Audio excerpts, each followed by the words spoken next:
Hello everyone, स्वागत आहे तुमचं एम एस सेटवाले या चॅनलवरती. एम एस सेट 2025साठी आपण प्रिपेअर करतो आहे आणि आतापर्यंत आपण पेपर 1मध्ये टीचिंग ॲप्टिट्यूड, त्याच्यानंतर लॉजिकल रिझनिंग ह्याच्यावरचे जे PYQs होते ते बघितले होते अर्लियर व्हिडिओजमध्ये.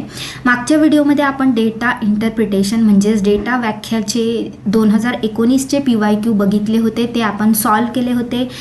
सिंपल ट्रिक यूज करून कसे ते सॉल्व करायचे क्वेश्चन्स हे मी तुम्हाला मागच्या व्हिडिओमध्ये सांगितलं होतं. या व्हिडिओमध्येही आपण डेटा इंटरप्रिटेशनचे क्वेश्चन सॉल्व करणार आहोत. त्यातही आपण सोप्या ट्रिक्स आणि टिप्सने ते क्वेश्चन जे आहेत ते सॉल्व करणार आहोत. आणि आजच्या व्हिडिओमध्ये जे क्वेश्चन मी आणलेले आहेत ते 2020चे PYQ आहेत डेटा इंटरप्रिटेशनचे.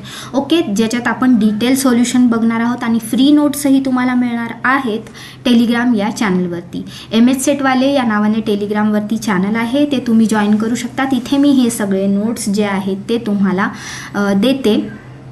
तिथे तुम्ही डाउनलोड करून त्या ज्या नोट्स आहेत त्याचा अभ्यास तुम्ही करू शकता. ओके, तर व्हिडिओला स्टार्ट करूया. क्वेश्चन सॉल्व करण्याच्या आधी क्वेश्चन पूर्ण डिटेलमध्ये तुम्हाला समजून घ्यायचा असेल, कशा शॉर्ट ट्रिक्स यूज केल्या, कसा सॉल्व केला, तर तुम्हाला व्हिडिओ जो आहे तो शेवटपर्यंत बघणं गरजेचं आहे. त्यामुळं शेवटपर्यंत व्हिडिओ नक्की बघा. ओके, तर बघूया क्वेश्चन काय आहे. 2020च्या एक्झाममध्ये आलेले हे क्वेश्चन आहे. ओके, असं आपल्याला इथे बार डायग्राम दिलेलं आहे. ओके, तर इथं काय म्हणतात आहे, question number 31 to 32 are based on the following diagram. Okay, ही डायग्राम आपल्याला दिलेली आहे. ह्या डायग्राममध्ये काय दिलेलं आहे आपल्याला, कंपनी ABC दिलेली आहे.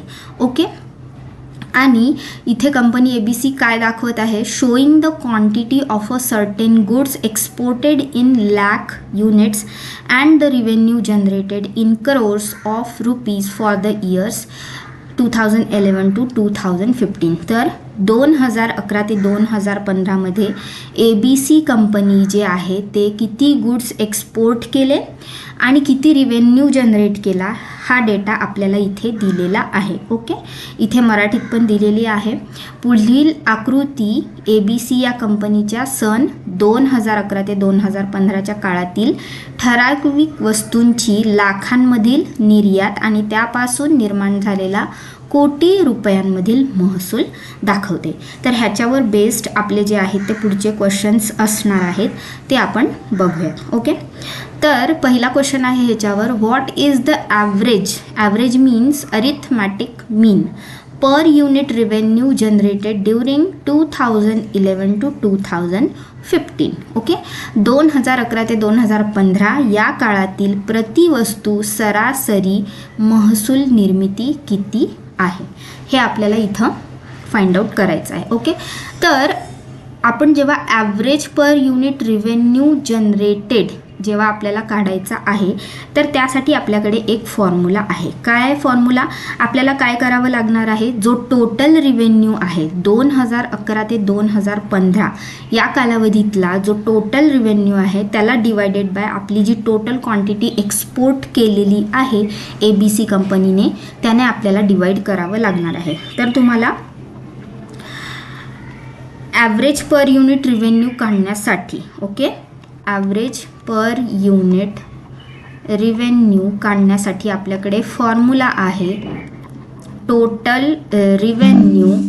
Okay, total revenue divided by total quantity exported, म्हणजे किती क्वांटिटी टोटलमध्ये 2011 ते 2015मध्ये एक्सपोर्ट केलेली आहे त्याने आपल्याला डिवाइड करायचा आहे, जो काही आपला रिव्हेन्यू जनरेट झालेला आहे तो. ओके, सो टोटल रिव्हेन्यू किती जनरेट झाला ते आपण आधी बघून घेऊयात. ओके, तर 2011मध्ये किती आहे आपला रिव्हेन्यू आहे 20, त्याच्यानंतर 12मध्ये आहे 15, त्याच्यानंतर आहे 35, 40 आणि 50. ओके, तर हे किती होणार आहेत, 6 4 3 13 आणि हे 3. ओके, सो इथे झालेले आपले 160. ओके, तसंच आपण ह्याची पण टोटल बघूया. क्वांटिटी एक्सपोर्टेडची टोटल काय, 10 + 5 15, 15 + 15 30, 30 + 20 50 अँड 50 + 30 80. ओके, सो 160/80 असं आपल्याला इथं करावं लागणार आहे. 160 टोटल रिव्हेन्यू जनरेटेड आहे आपला आणि टोटल क्वांटिटी एक्सपोर्टेड आहे 80. तर ह्याचा आन्सर येणार आहे 2. ओके. तर ऑप्शनमध्ये आपल्याला इथं सिमिलर आन्सर दिसते. बी ऑप्शनमध्ये बघा ₹200. ओके, ₹200. इथं आपला आन्सर जरी 2 येत असलं तरी ऑप्शनमध्ये आपल्याला 200 दिलेलं आहे, कारण इथे जी क्वांटिटी आपल्याला दिलेली आहे डेटामध्ये ती लॅक्स आणि क्रोर्समध्ये आहे. ओके, सो त्यामुळे इथं ₹200 असा आपला आन्सर इथं आलेला आहे. ओके, एवढं सोपं आहे. ॲव्हरेज पर युनिट रिव्हेन्यू जर आपल्याला काढायचा असेल तर टोटल रिव्हेन्यू जो जनरेट झालेला आहे आपल्याला ह्या डेटामध्ये जो दिलेला आहे टोटल रिव्हेन्यू जनरेटेड त्याला डिवाईड करायचं आहे आपल्याला जी टोटल क्वांटिटी एक्सपोर्ट झालेली आहे त्याने. Okay, fine. Okay, next question बघूया. इथे तुम्हाला कंप्लीट डिटेलमध्ये आन्सर दिलेला आहे. ओके, जेव्हा तुम्हाला ही PDF मिळेल तेव्हा तुम्ही त्यातनं ती प्रॅक्टिस करू शकता. ओके, सो नेक्स्ट क्वेश्चन आहे, in which year the revenue generated per unit exported is maximum. Okay, तर इथं आपल्याला काय फाइंड आउट करायचं आहे, रिव्हेन्यू जो जनरेट झालेला आहे पर युनिट तो कुठल्या इयरमध्ये मॅक्झिमम आहे. तर इथं आपल्याला काय करावं लागणार आहे, प्रत्येक इयरमध्ये रिव्हेन्यू जनरेटेड पर युनिट जो आहे तो आपल्याला काढावं लागेल आणि आपल्याला कम्पेअर करावं लागणार आहे. ओके, तर आपल्याकडे डेटा जो आहे तो 2011 पासून ते 2015 पर्यंतचा डेटा आहे, बरोबर. पण इथं ऑप्शन्समध्ये बघा तुम्ही, इथं 2012 ते 15 असे ऑप्शन्स दिलेले आहेत. तर आपण प्रत्येक ऑप्शनचा फक्त काढून बघायचा आहे. ओके, आपण प्रत्येक ऑप्शनमधले हे जे इयर दिलेले आहे तेवढ्याच इयरसाठी आपण काढायचं आहे. 2011चा काढायचा नाही आहे, कारण आपल्या ऑप्शनमध्ये तो नाही आहे.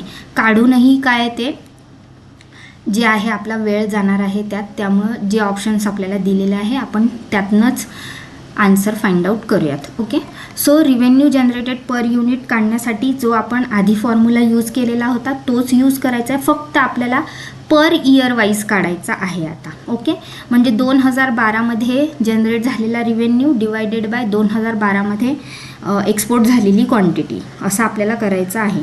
तर 2012मध्ये 15 जे होते ते रिव्हेन्यू जनरेट झाला होता आणि त्याच्यानंतर क्वांटिटी जी एक्सपोर्ट झाली होती ती होती 5.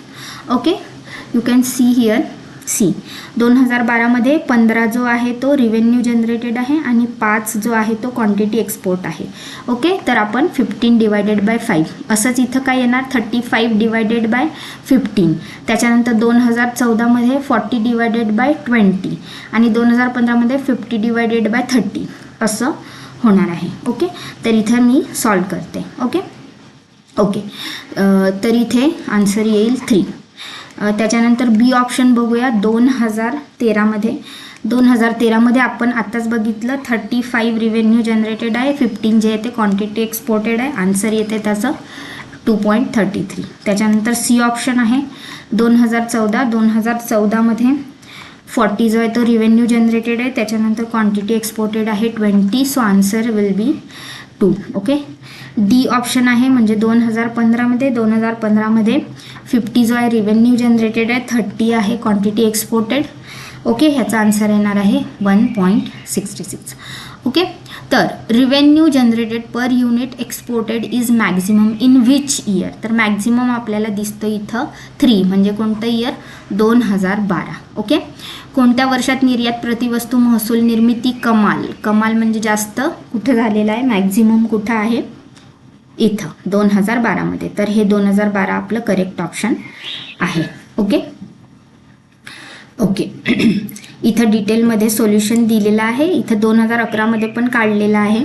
ओके, हाच फॉर्म्युला जो आपण आधीच्या क्वेश्चनमध्ये यूज केला होता, revenue per unit, revenue generated divided by quantity exported, हाच फॉर्म्युला आपल्याला इथं यूज करायचा आहे.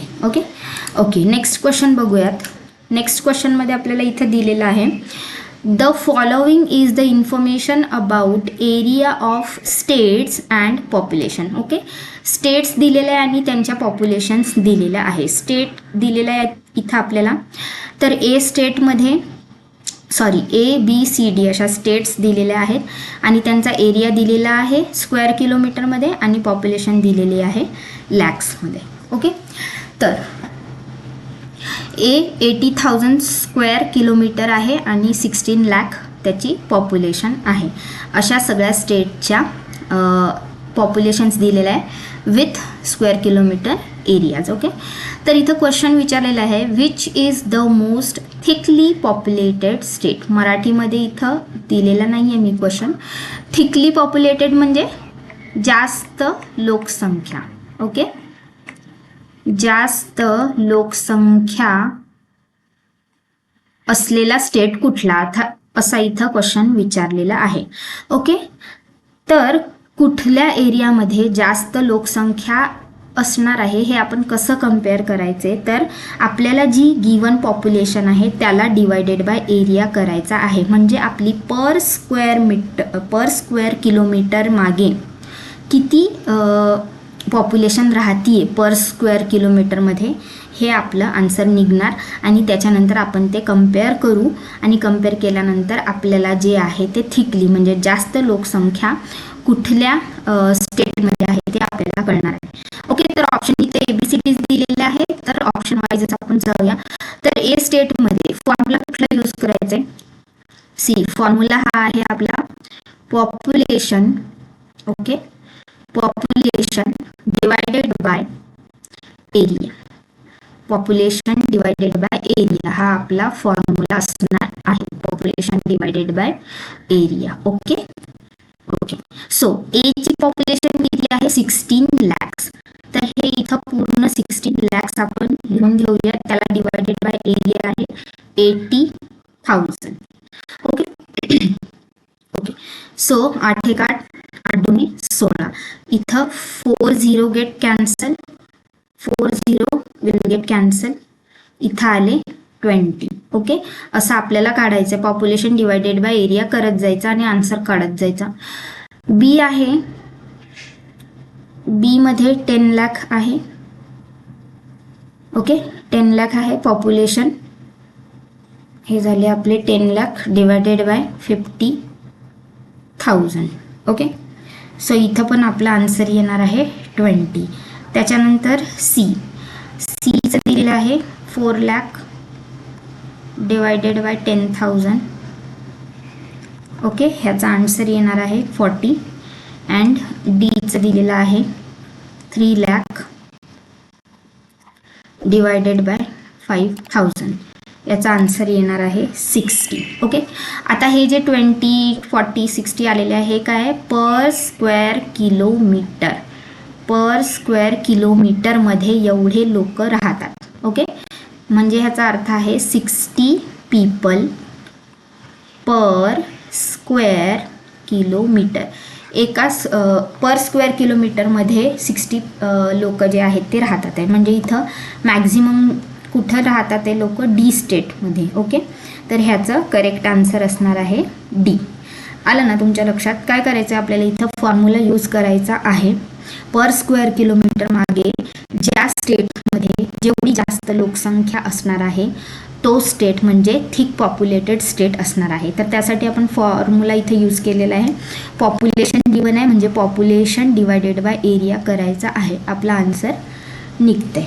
ओके, इथं डिटेलमध्ये तुम्हाला आन्सर दिलेलं आहे. ओके, आणि इथं वर्ड्समध्ये पण दिलेलं आहे की पॉप्युलेशन डेन्सिटी कसं काढतो आपण, तर पॉप्युलेशन डिवायडेड बाय एरिया करतो आणि इथे सगळं तेच केलेलं आहे. ओके, प्रत्येक स्टेटचा जो आहे तो फॉर्म्युला यूज करून 20 पीपल्स पर स्क्वेअर मीटर और जेवढे काही लोक आहे ते लोकसंख्या आपली निघणार आहे. त्याच्यावरनं आपण कम्पेअर करून कुठल्या स्टेटमध्ये जास्त लोक राहतात पर स्क्वेअर किलोमीटर मागे ते आपल्याला मिळणार आहे. ओके, तर एवढे क्वेश्चन होते 2020च्या पेपरमधले. एवढे PYQ होते DIवर. ओके, आय होप तुम्हाला व्हिडिओ आवडला असेल. व्हिडिओ कसा वाटला हे कमेंट करून नक्की सांगा. आणि तुमचे जे फ्रेंड्स असतील जे MS सेटसाठी प्रिपेअर करतात आहे त्यांच्यासोबत हे व्हिडिओज नक्की शेअर करा. त्यांना पण खूप हेल्प मिळेल. ओके, तर नेक्स्ट व्हिडिओमध्ये भेटूया आपण वेगळ्या DI सोबत. वेगळे डेटा व्याख्याचे आपण क्वेश्चन बघूयात नेक्स्ट व्हिडिओमध्ये. Okay, so bye bye and thanks for watching.